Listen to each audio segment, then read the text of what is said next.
Welcome again to Faculty on the Road. My name is Mary Frances Kerr. I'm class of 1993 and the Senior Director of Alumnae Relations here at Agnes Scott College. Before I introduce tonight's featured faculty member, I have a little bit of Zoom housekeeping that we are recording this presentation. And so if you need to step off the call or any sort of interruptions, you have the ability to catch up on this series when we share the recordings, which we will do online at agnescott.edu/alumni.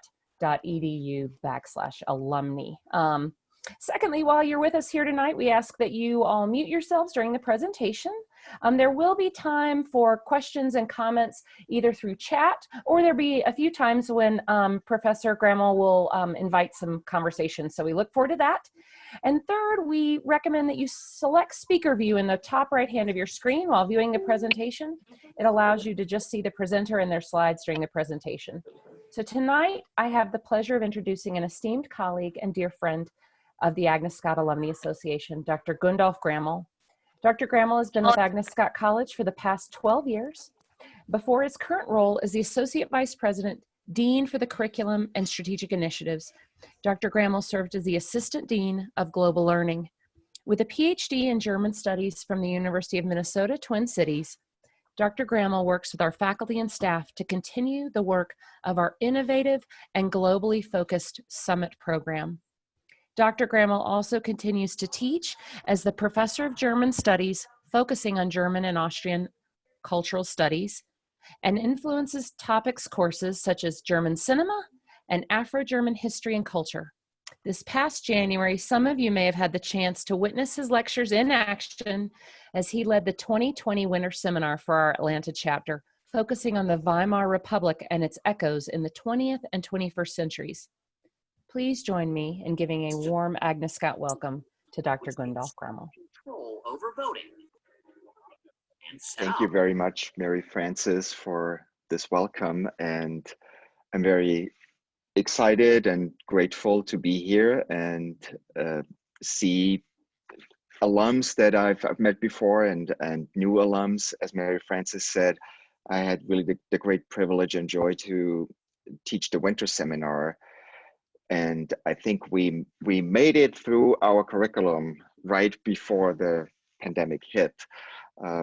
It was a very inspiring gathering, and I hope that any of you who are here from that group and all of you are safe and healthy in this current environment.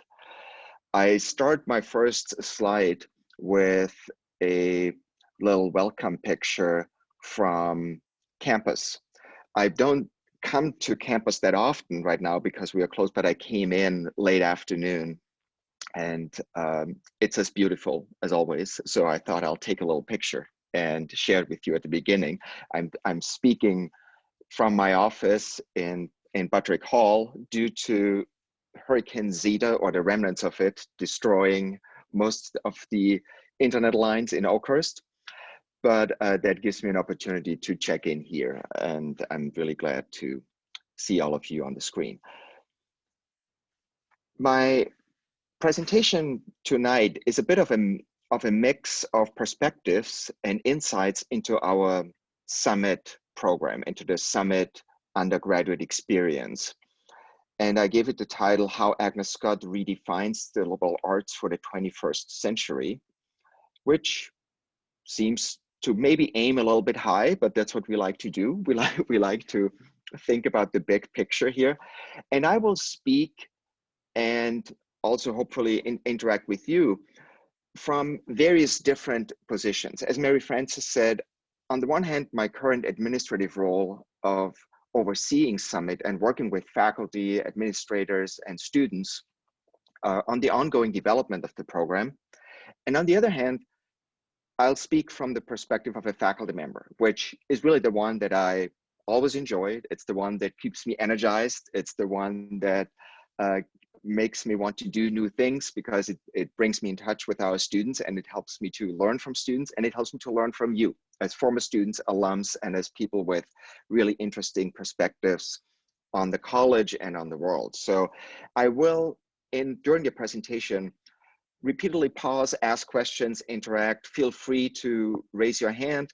I think we are a small group, so we can also pause at various moments when you would like to chime in or you have a question. I'll try to monitor the chat. If I don't, then I know that either Mary Frances or Amy will remind me that there might be a question. So starting out with this subtitle of how Agnes Scott redefines the liberal arts for the 21st century, I thought it might be a good moment to really look at this term, this concept of the liberal arts. We use it quite often. We use it almost like a shorthand, but where does it actually come from?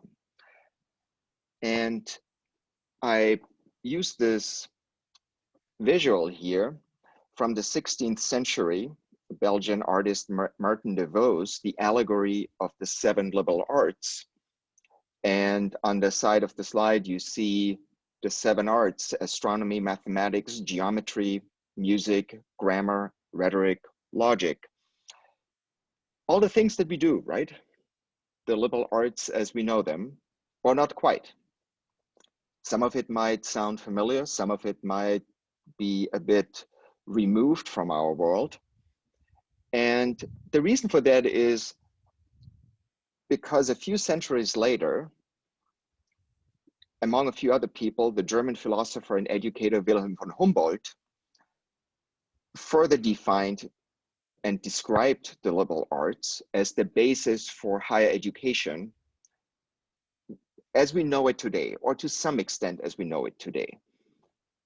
I've highlighted a couple of phrases in this quote that Humboldt used to really define learning in the 19th century in a new way, in a way that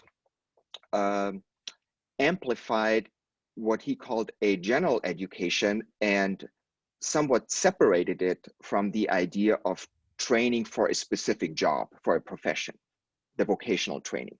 So you see here, he talks about knowledge of a general nature, the cultivation of the mind and the character, that nobody should be without that.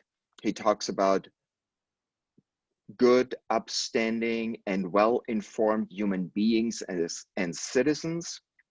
And then he talks about schooling as something that overlaps with, but is different from, vocational skills.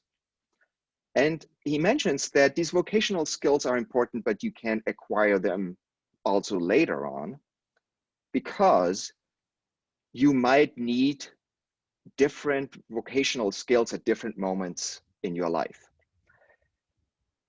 I use this quote off and on when I work with students and we talk, for instance, about global learning and career preparation, because it has become sort of a truism for our age to talk about how often we will change careers, right? And when our Office for Internships and Career Development prepares students, they talk about how many times they will likely have changed their jobs. And some of you might have gone through that, depending on where you are in your professional life. I think it's important to know that this is not as new as we might think. Even in the 19th century, there was an awareness that you will not spend your life doing only one thing. You will do different things, and you will need different skills for that. In order to transition between these skills, in order to acquire new skills, you also need a strong foundation, and you need the scaffolding that allows you to acquire these new skills. And that's where the liberal arts come in. So I talked a little bit longer about this quote because I will refer back to it later on when we talk about how we think and plan to always develop the liberal arts in a new way at Agnes Scott. So with this idea of the liberal arts in their tradition, their development in mind, why do we even need to redefine them? What's wrong with them, if anything, or is there anything wrong with them? One piece of awareness that I think we bring to it is that while there's nothing wrong with the liberal arts, our world has changed quite dramatically in the last couple of decades. Now, I'm thinking about Adele in this group, who might laugh about it and say, not the last couple of decades. No, I've gone through dramatic changes much earlier, and I definitely want to acknowledge this. What I'm highlighting here and try to illustrate through these visuals is an enormous jump in the way technology influences our lives and connects our lives. An increase and intensification of the way in which our world needs to collaborate and connect on a daily basis for things to function, right? That whether it's commerce or political interaction, cultural communication, there is just an enormous amount of data being exchanged on a daily basis. And there is the need to collaborate and solve problems. And here at the bottom, I also used as a symbol this melting globe to address the one significant and probably most significant global problem that we all face, even though the current pandemic makes us sometimes forget about it. And that is, we are going through a slow moving but really catastrophic change in terms of our living environment. And that is something that affects us already. It will affect our students. It will affect our future students in even more dramatic ways. And we owe it to them to at least think about it and try to prepare a learning environment that addresses these changes. So these are some of the reasons why rethinking or thinking about the liberal arts is something we really want to do with the summit program. This is one of those moments where I also wanted to pause and say, because we're a small group, draw on your insights and perspectives. When you hear the liberal arts, what stuck with you? What are you drawing on when you reflect on it? What advice would you give to students in terms of the liberal arts? So I'll just pause for a few seconds if anyone wants to volunteer, and I'll feel free to write something into the chat or just feel free to speak up, and I will try to find my chat here. Yes.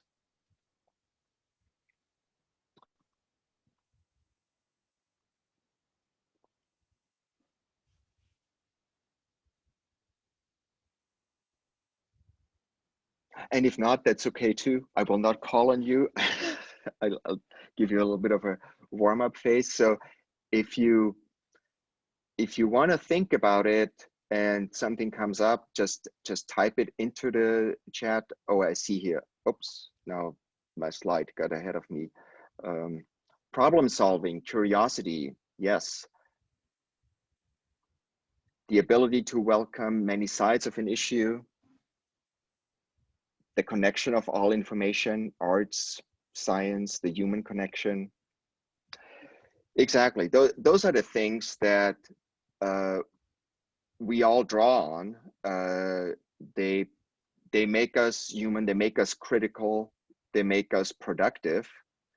And I used some of that in a different activity to create one of these word clouds. I used the technology to create the word cloud that I just showcased before. And it is a text about the liberal arts that when you put it into the computer program, spits out the words that are most frequently used by participants. And for obvious reasons, because it's about the liberal arts, the word liberal is the most frequently used term. And we were joking about it the other day that a few days before an election, this is a reminder that people who are critical of the liberal arts tend to intentionally and sometimes unintentionally misread the term liberal from a political perspective or an ideological perspective. And I think we all know the opposite is true. It's liberal in the sense of freedom, in the sense of free, and Humboldt's quote that this kind of knowledge, the ability to think critically, to appreciate the arts, to draw connections between different elements of information, to appreciate difference, is what provides you with the freedom to be your own agent in life, to make decisions, to shape and influence the private, professional environment you are in, and most importantly, to be a responsible citizen and act in the interest of the larger community based on knowledge, based on evidence. So all of these things are part of the liberal arts, and they are something, the redefinition of them in Summit will not get rid of, but on the contrary, this is at the heart of all efforts to create a transformative undergraduate experience based on global learning, leadership learning, technology, and advising. So transitioning from this idea of the liberal arts back to Summit, I wanted to illustrate a little bit how we try to center the curriculum around Agnes Scott, showing here one of our cohorts in the picture, and showing the main elements of the Summit in undergraduate experience, with its focus on global learning, leadership learning, digital literacy and technology, and a board of advisors, all of which is intended to support the professional success of students beginning here on campus as part of their 4-year transition through the curriculum, continuing after graduation through connections with you, our alums, the alumni office, the career office, to really create a transformative experience. So you might wonder, why leadership learning, why global learning, and why a board of advisors, right? If we transform the liberal arts, why center on these things? And the board of advisors, right, think about it when we look back at the older versions of the liberal arts, what kind of context, social context, political context, these images were produced in terms of technology. Think about that,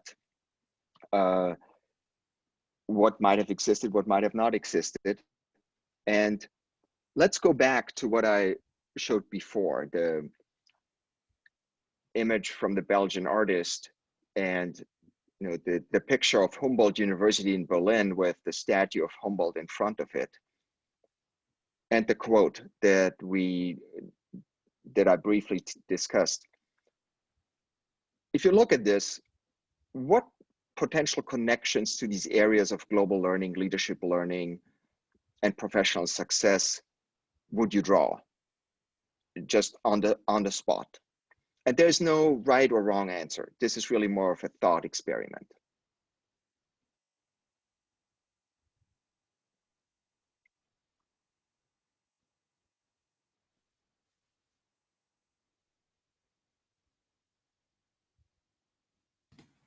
Can you repeat the question, Gundolf? Oh, sure. So when you look at the quote and you look at these two pictures, what kinds of associations with either global learning and leadership do you have? Or you can also think about, since I showed the picture of this Agnes Scott cohort in the context of Summit, how might the liberal arts be different or have to be different compared to these two images? How is the world different than the world that we have depicted in the painting and in the statue?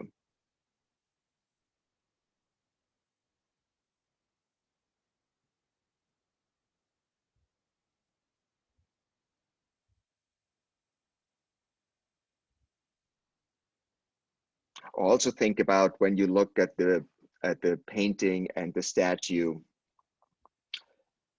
the way you think about the liberal arts, what's missing or what is not reflected in the painting and in the statue.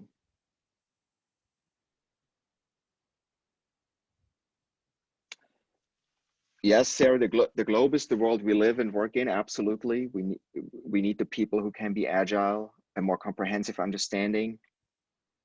Women are now expected to be educated at some level and possibly work outside the women's sphere. Increased diversity. Yes, exactly. Those are the points here where when we look at the painting, of course, the liberal arts are all feminine, right? They're all portrayed as women, but they're here for a purpose. The purpose is not in the picture, but the purpose is education for the male. That was the automatic assumption. They're also all white.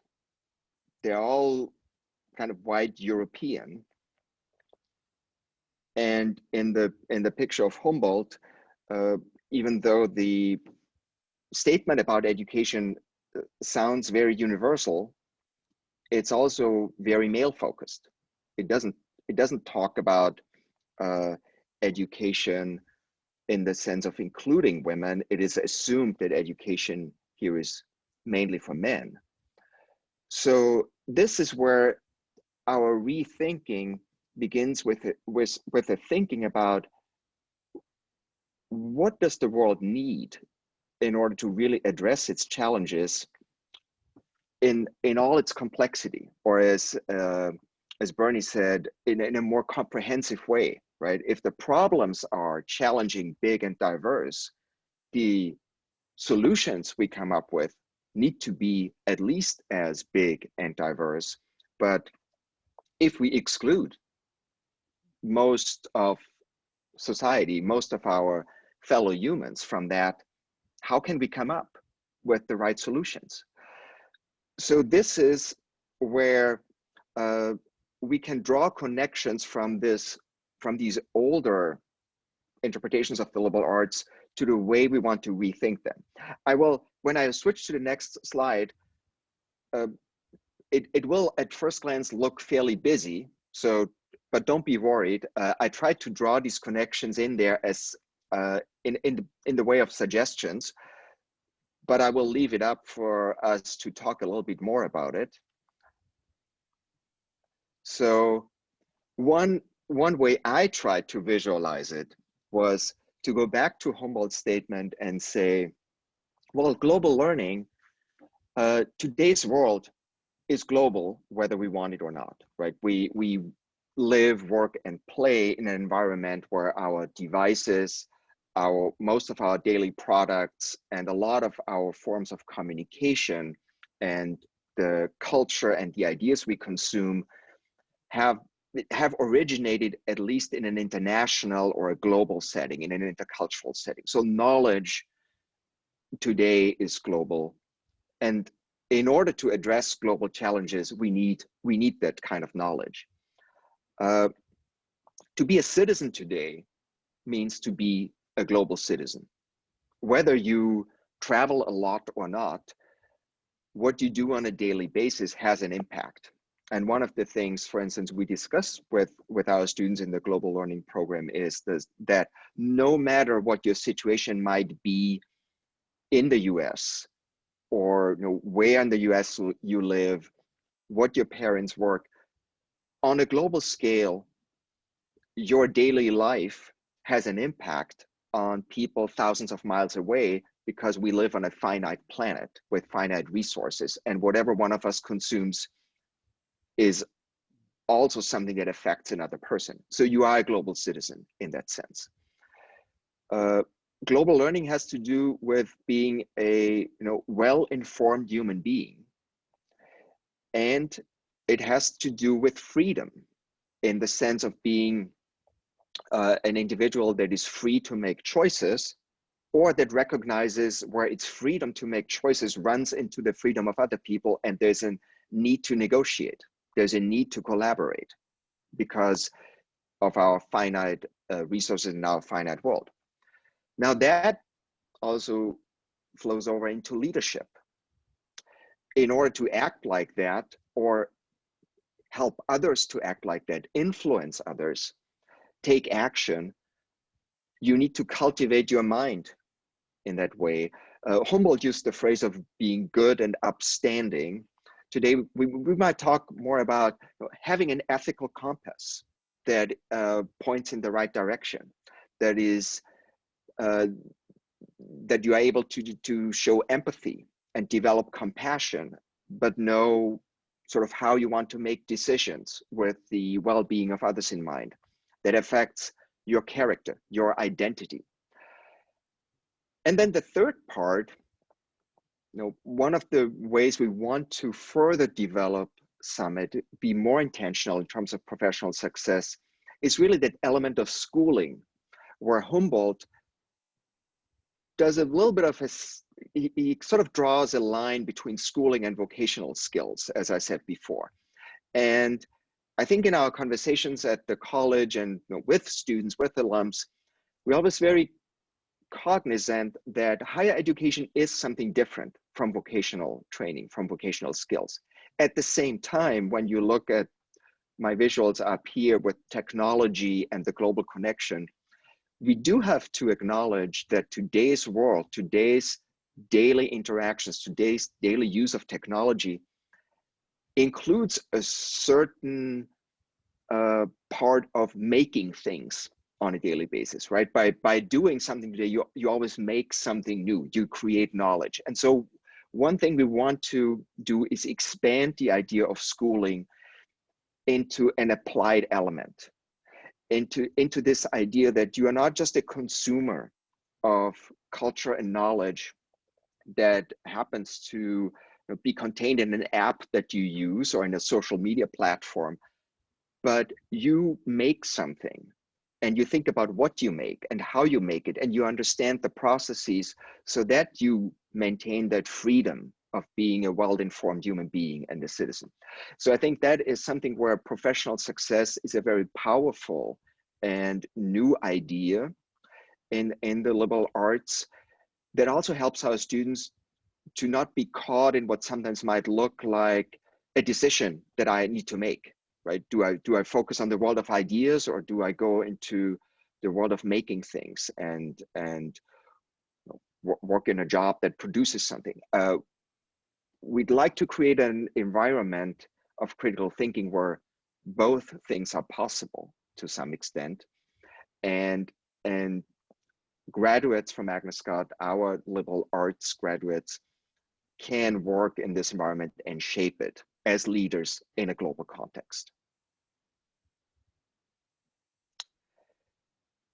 So after this overview, let me talk a little bit more about leadership learning. And I begin here with a statement that you will find on our website. It's part of the Center for Leadership and Service. That center works very closely. It's a part of Summit. It focuses a lot on the co-curricular elements, but those are closely tied to our curriculum as well. And when you think back about the quote that we just discussed, where Humboldt talked about having a good and upstanding character as a characteristics for a leadership education, I think it's interesting how even in our language, what lives on is this idea of leadership, not as something that you acquire from as a ready-made set of things that you can do, or it's not written down in a manual, but leadership qualities, characteristics are something that are part of every person. It doesn't mean that some people become leaders and others don't become leaders. And it goes back to this idea of diversity, right? We need a broader range of approaches to leadership. And by starting with the idea that everyone has these innate characteristics, it leads down a very different path, a much more exciting path, one that teaches us a lot more about what the potential of leadership is. And so that focus on critical examination of the world and systems around us, the empowerment to act with moral courage, and the goal to be a change agent is then distilled into 3 learning goals for our leadership course. reflect, analyze, act. Those are the central elements of the introductory leadership course, where students who are new to the college, they're new to college level learning, they're just getting into their career at Agnes Scott. But from the beginning, they are reminded that what they learn can become a part of leadership, right? That they are not just here to be filled with knowledge, but they are participants in the process. And even though it looks here like a horizontal line, it's really an iterative process. It goes reflect, analyze, act, back to reflecting. And I think I'm not telling you anything new as you have gone through your professional life and you know your experiences, that it's much more of a circle. We're coming back to certain stages in life with new insights, gets you to new analysis, makes you do something new, makes you act in a new way. In the first year, in the fall semester, this is really the central element of the course called Leadership Prologue. And it includes, as I said, some of the co-curricular elements. You see here a group of students in the Center for Civil and Human Rights in Atlanta as part of Legacy. Legacy is the first year orientation program that is also built around leadership skills and goals. And below that photograph, you see the titles of several of the Leadership Prologue courses. And I think when you look at the titles, you will recognize several things immediately. First of all, you will see the presence, the strong presence of the liberal arts disciplines and interdisciplinary connections. There is English literature, art and art history. There's business and management. There's women's and gender studies.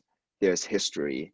So the professors who teach these courses bring their disciplinary perspective with them and then connect it with the idea of leadership. And I see in the chat that there's a question about what the students are doing. The Center for Civil and Human Rights has various interactive stations throughout their exhibit. And in these stations, you can sort of assume the identities of different characters from the civil rights history and go through this history by reading on a screen about their experiences and also hearing what their actions were or what kind of violent experience they suffered and how it relates to the history of Atlanta.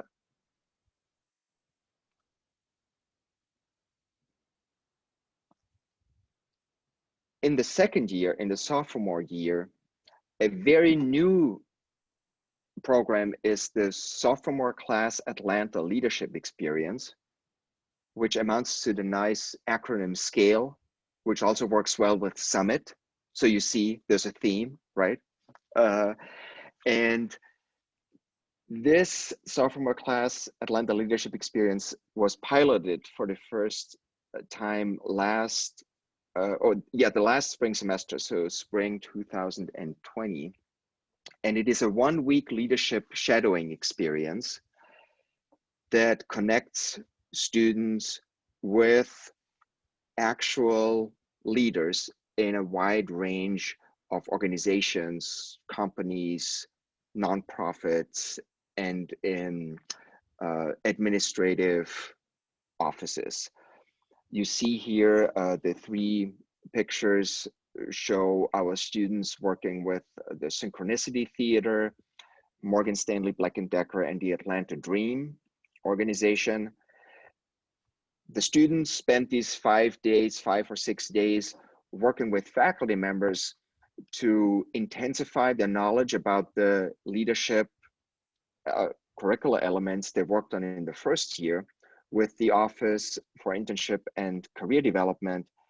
And they then go out and for 2 or 3 days, shadow these leaders in their professional environment. observe what's going on, take on certain projects. The students work in teams and really get a taste of what it means to reflect, analyze, act in a real life setting. The community partners we work with here are a few examples of that. Synchronicity, Stanley Black and Decker I mentioned, Wayfinders, AT&T, the Atlanta Birth Center, Atlanta Dream, and many more.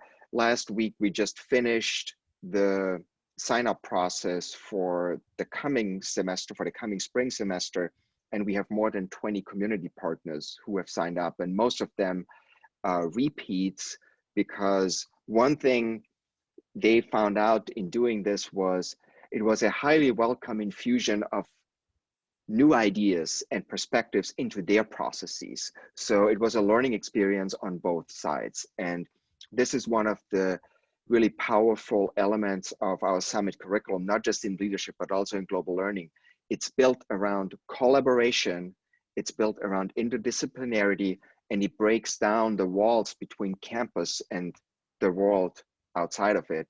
And I think this is a really a wonderful experience for everyone involved, and certainly speaking from the perspective of a faculty member, this has kept me on my toes in a very good way.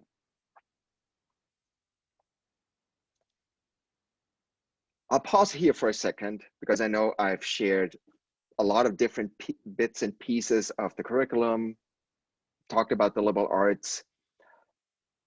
Feel free to ask any questions, make any comments, or if not, just let me know if I should keep going.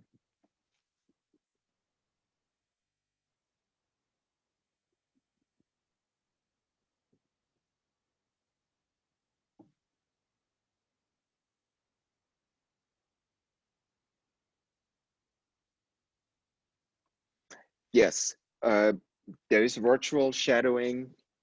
That's probably the plan for the spring semester, because all the community partners we work with operate in a mostly virtual environment.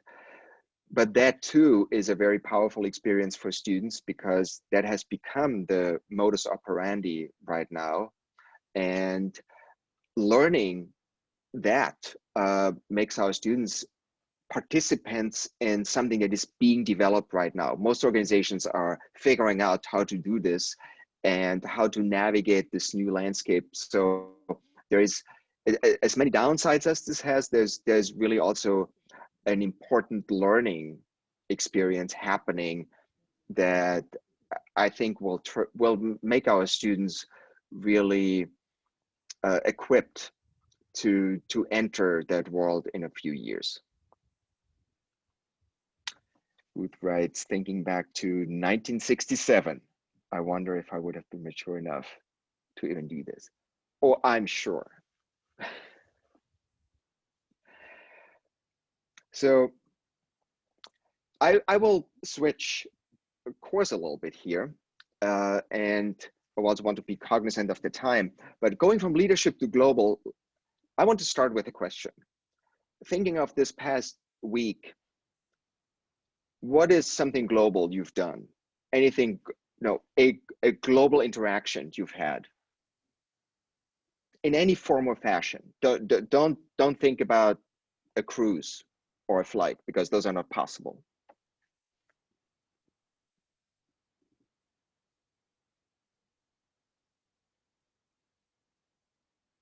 Oh, I see. There are also more questions about scale.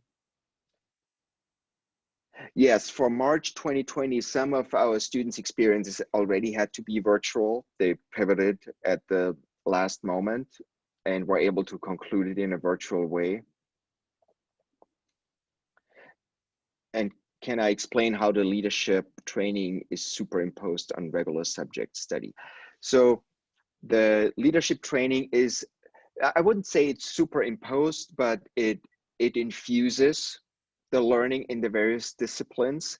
So faculty members take this idea of reflecting, analyze, acting, and also different leadership styles, from being, being a servant leader, being a thought leader,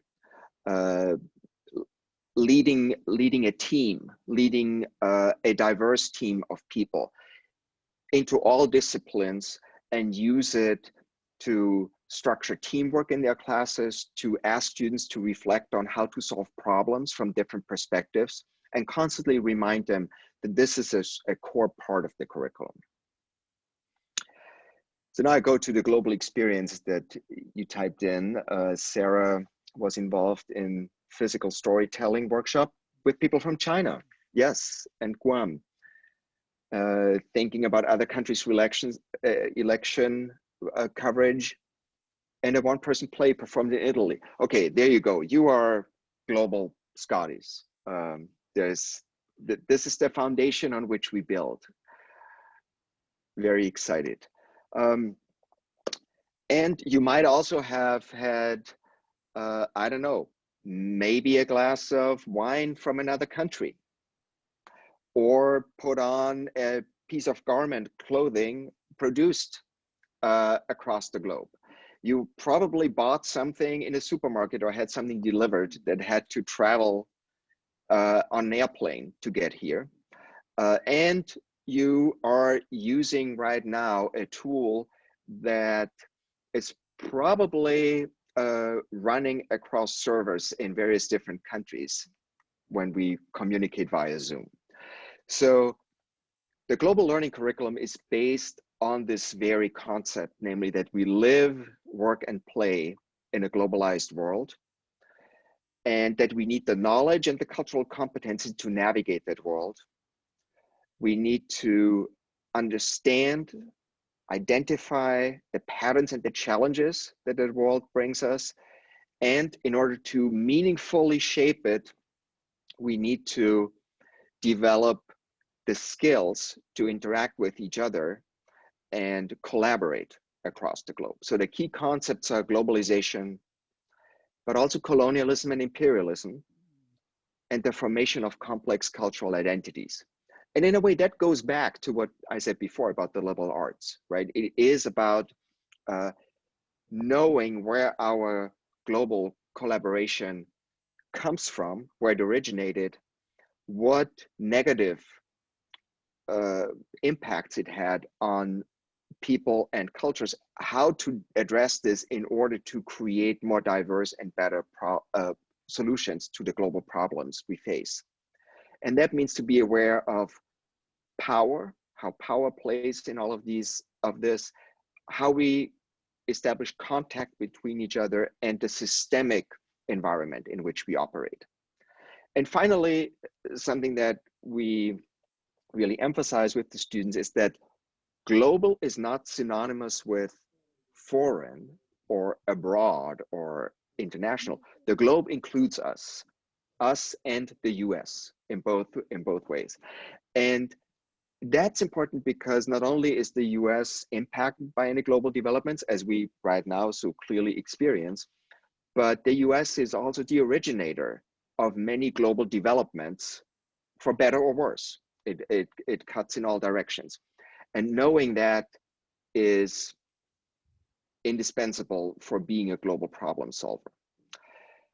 I will not spend too much time on this so that we get to some of the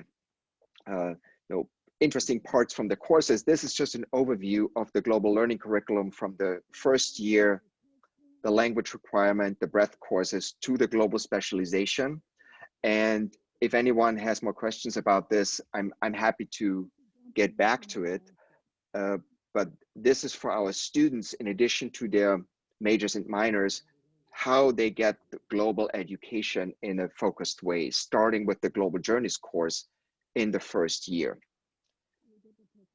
You probably have heard of this signature experience of the college, this first year introduction to global learning.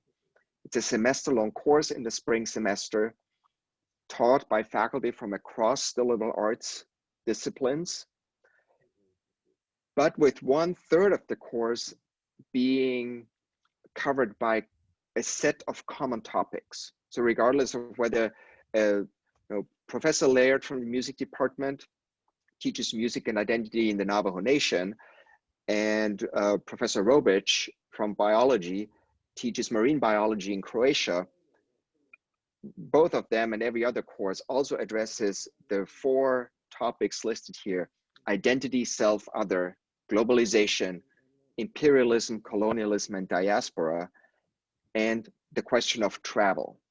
And that question is especially important now. It's a question of not just why should you travel, but is travel always important? Is travel and learning, how are they connected? How can you think about them? So those 4 topics are an essential part of every course. And then also the emphasis on reflection before, during, and post immersion, community engagement, and sustainability. That course is really a global immersion and is probably something fairly unique in the world of learning and traveling with faculty members. And it's unique because it moves beyond the more general idea that has long dominated study abroad, and that was just put them on a plane, send them somewhere, and they will learn, right? The idea was get closer and you'll learn more. But sometimes when you get closer, this happens. What do you see?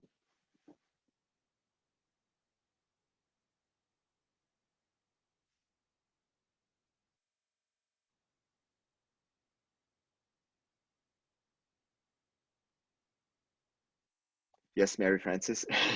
No idea. So sometimes people see a map or a river, a geographical pattern, or they see a sculpture. What's the problem? The problem is we are close, right? We see a fraction of something.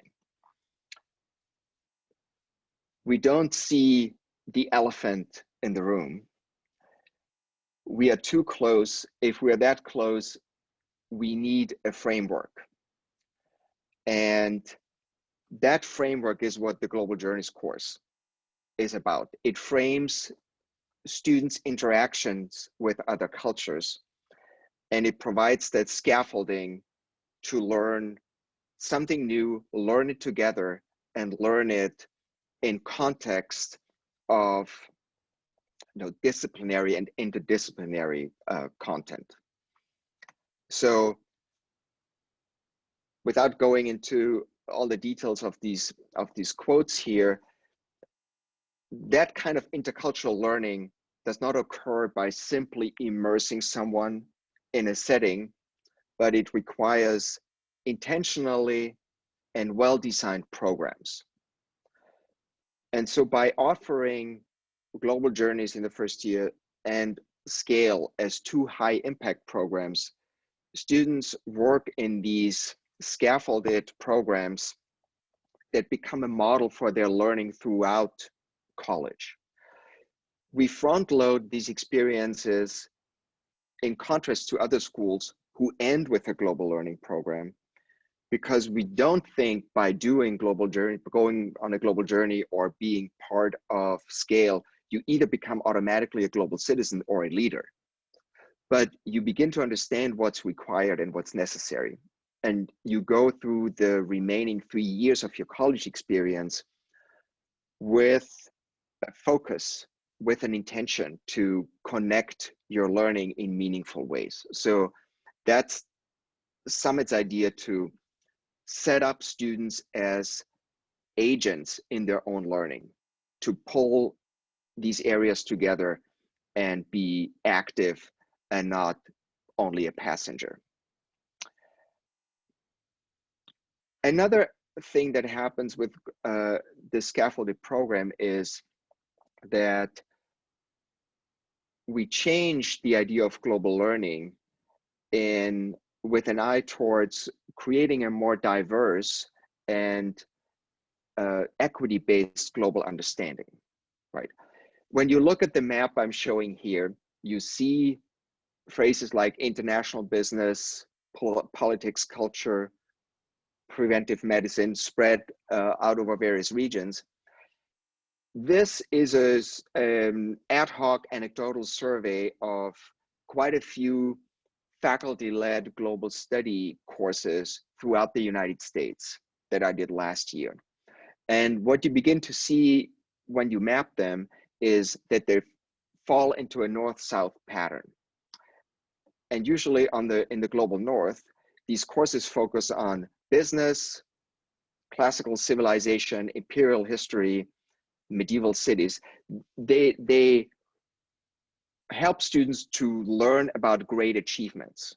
In the global south, they address what seems like the negative outcomes of imperialism, colonialism, and an unequal global economic landscape.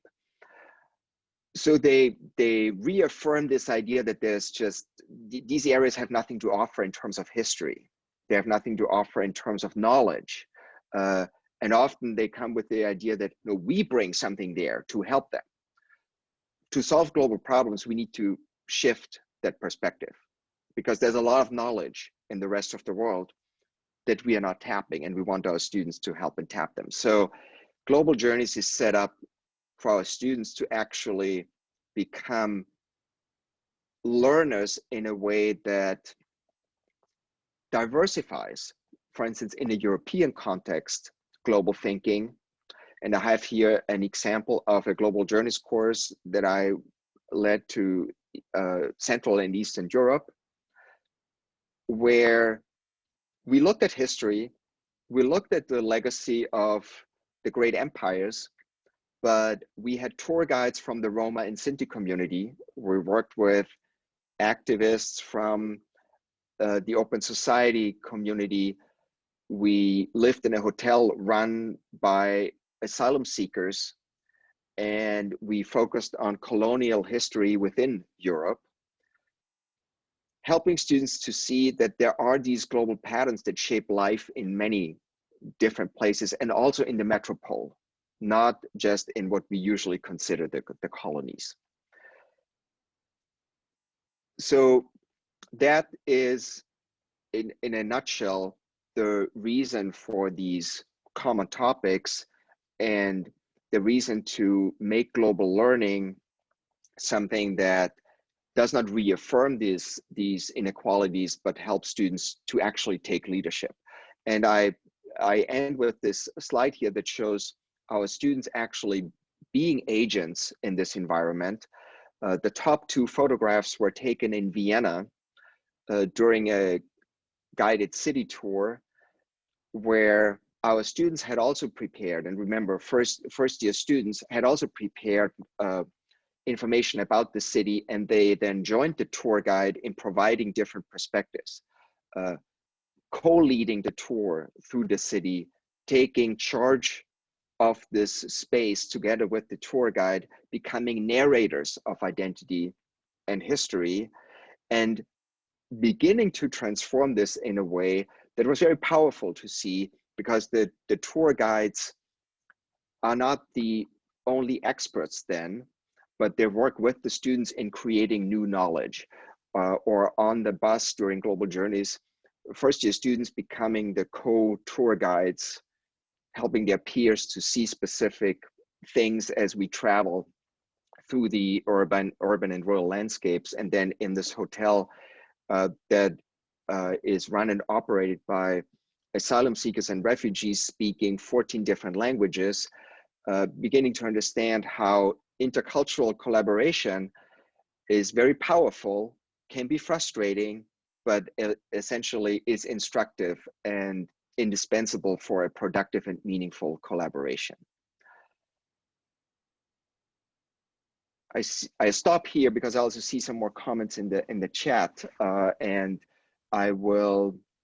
We have a couple of questions. Yes. One about travel in spring 21 with COVID, and then also the discussion of travel versus sustainability. Right. So I start with the sustainability question first, because I think it leads nicely into the, what are we planning for spring 2021? And Sarah's question about travel versus sustainability with the pollution of travel and tourism, be willing to be changed by the world as much as you want to change the world. Yes, that's a great quote. And we work, by we, I mean, in Summit Global Learning, we work very closely with our Sustainability Center. And we work with providers where we can get an offset program set up so that when we buy the airfare, for instance, often the providers already are connected to an offset program where they plant trees and support organic farming, for instance. Of course, the college on a larger scale is investing in green forms of energy to offset that part. This year, we piloted something that unfortunately we had to cut short, but we invited all students into a competition where on a weekly basis, they could log all of their movements, whether they were running, swimming, biking, using other alternative non-fossil fuel burning forms of transportation. They could log this. The Center for Sustainability would translate it into miles and carbon offset. And on a weekly basis, each cohort in the journeys groups could measure how far they've already come in getting closer to their destination without burning fossil fuels. Unfortunately, we had to cut that off because of the pandemic, but I think it was a really fascinating step in that direction of highlighting to students the responsibility that comes with travel, where one of these journeys for one person might be more of the annual carbon reservoir that someone should use. And when we use that, someone else basically cannot use it or will use it, and it will be a draw on the planetary environment. And that is exactly that kind of global perspective that we want to generate and make students aware that our personal behaviors matter. The journeys course topics themselves and the interaction with communities on the ground further enhance that. So for instance, from studying marine biology to engaging with organic coffee farmers in Peru, we support businesses and organizations and community projects that also support the environment. Now, of course, if there's no pandemic, we still travel. That means there is that carbon footprint, but the goal is to travel and learn in a way that will shape behavior in the future and create an overall holistic change in attitude. And Bernie's question, of course, is very important here because this year we don't have so much a carbon footprint problem, we have a pandemic problem, right? And so the first thing we did was that we moved away from international destinations in the global learning and really emphasized the global patterns and systems. Now, that's of course disappointing for the students, but it's also a reality that we can not remove or change. It's what we have to work with. And we were thinking about sort of focusing for the travel part more on the US and really study the global patterns there. We still have preliminary destinations in the US as part of our Global Journeys courses. But as we all see the news right now, that's difficult to imagine. And the faculty group is working very, very hard and fast with the providers on coming up with virtual configurations for that global learning. So what we have created, and I'll skip ahead here to a slide that illustrates this better. but I think I need to stop sharing my screen for a moment to get there. And that is this slide.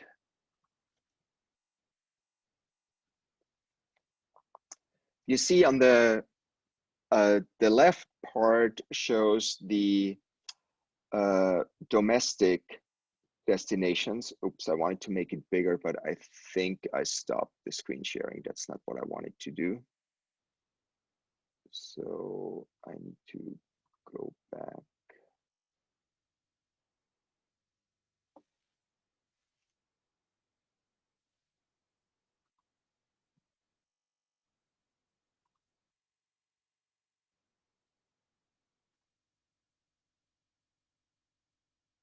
Okay. Apologies, something. Okay. So on the left slide, you see the preliminary US destinations that we were planning to actually travel to. The right slide shows you originating from all these US destinations, the virtual, the online site connections that the professors were planning. So you see here's one group on identity in a globalized world was planning to travel to Chicago and then virtually connect with communities in Bulgaria.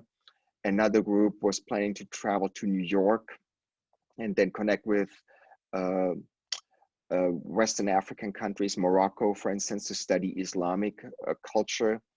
Another group to the Gala Sea Islands and then connect with Ghana, Sierra Leone, and study the history of the transatlantic slave trade and maroon culture on the Gala Sea Islands. Unless there is a significant change in the pandemic, probably the domestic travel is something that our providers will not be able to facilitate for us because hotels and museums and other facilities will be closed. And so our students will engage with communities through virtual learning. We are experimenting with some augmented reality films on the ground with live speakers connecting with students in other countries. This is very different from traveling, but it is in the spirit of global learning as something that is not synonymous with travel. It's about providing the foundation to be a critical thinker, a global citizen. And in this challenge that we're in, that is more important than ever. We are also working on really building the sort of the ground for as soon as international travel is possible again, that these students who are not going on this typical journeys course, that they will have an opportunity as soon as possible to participate in the upper class global study tours, to participate in study abroad, to really catch up on this. What we did not want to do and could not really do was postpone all of these global journeys courses, because frankly, at this point, nobody knows when we could do them, right? Whether it's our providers or authorities in different countries, nobody can make a prediction. Even when we will have a vaccine, when things will get better, the community interaction I described to you is very different from traveling by yourself, where you might make things possible, right? You by yourself, you can travel, you can sort of find a safe place to be with a group of students. That is something more difficult to achieve. So we feel the pain with our Scotties, absolutely. Faculty were so eager to get out there with them. But this is where we are, and I really admire this class for the stamina and the endurance that they have in going through it, living with the disappointment. And we will do our best to give them the strong global learning foundation now, and then helping them to build on it as soon as it is possible. So Bernie, that was a long answer to this question.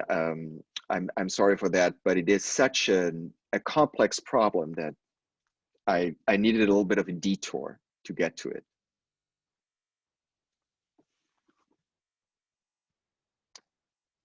And I've kept all of you way past 8, for which I apologize. And thank you for the attention.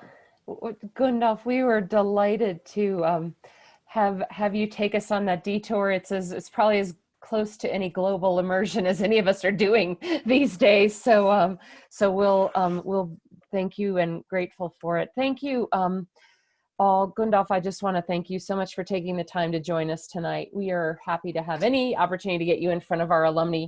And so pleased that you are leading the way here at Agnes Scott and bringing our students an immersive and the kind of education, global humanities and all the kind of leadership exposure that that global citizens need for the future.